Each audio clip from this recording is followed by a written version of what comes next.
Hey everyone, welcome to the Liquidity.io podcast, where we have been diving deep into the dynamic world of alternative investment. As traditional markets face elevated valuation and persistent volatility, the case for looking beyond conventional asset classes has never been stronger. Whether investors seek higher returns, stable income, or effective diversification, alternatives offer powerful solutions. We start, why should the average investor consider alternatives now? Why not just stick with traditional stocks and bonds? Over recent years, we have seen the usual relationship between stocks and bonds becoming less reliable. Alternatives introduce a different dynamic, adding stability to portfolios by behaving differently through market styles. For instance, in volatile years, when both stocks and bonds struggled, many alternative assets delivered reasonable performance. This shift means investors today value alternatives not just for return, but as a stabilizing force to smooth portfolio swings. That's insightful. With equity markets running high, many investors have realized that traditional 60-40 allocation may not diversify as well as they thought. Exactly.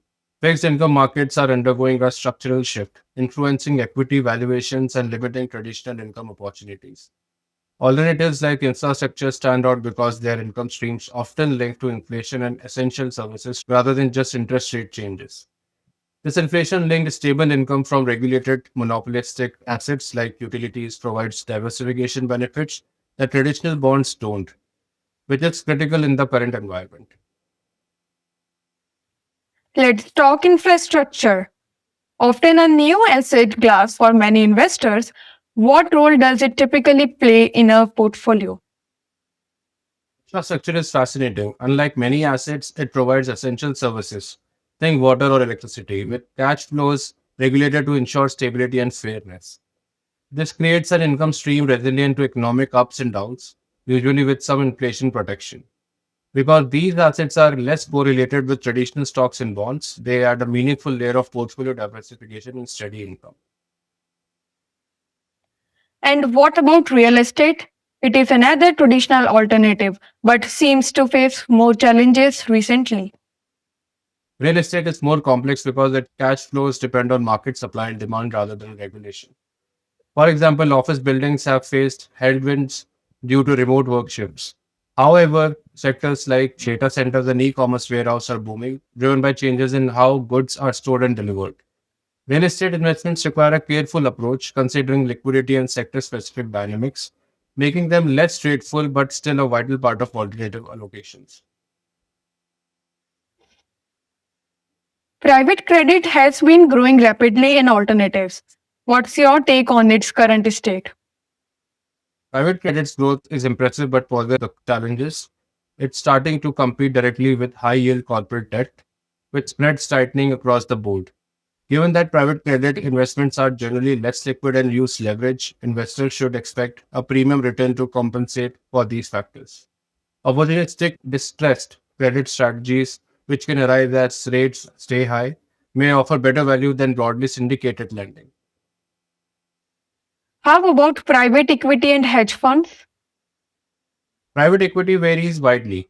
Smaller and mid sized companies often generate solid returns driven by operational improvements and growth, less influenced by rising rates. Larger buyouts face challenges until financing costs fall. Hedge funds are interesting right now. Their ability to short assets and hedge volatility makes them well suited for today's choppy market. With elevated volatility, hedge funds can generate alpha by taking both long and short positions and managing risk actively. Given the diversity and complexity, how critical is manager selection in alternatives?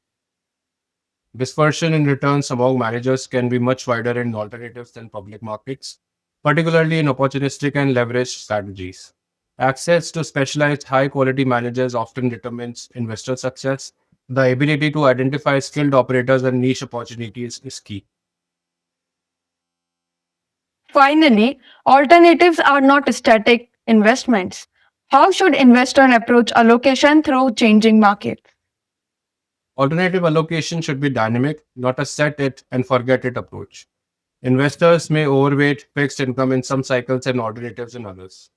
The key is applying intelligence to allocate where opportunities and risks align best. Alternatives, when carefully selected, clearly enhance portfolios by adding stability and new return streams that traditional assets alone can't provide. Thank you for these valuable insights. That wraps up this deep dive session. We look forward to bringing you more expert perspectives next session. Meanwhile, keep exploring how alternatives can complement your investment journey. If you want to keep learning and exploring with us, make sure you subscribe on YouTube channel and follow us on LinkedIn. We will see you in the next episode.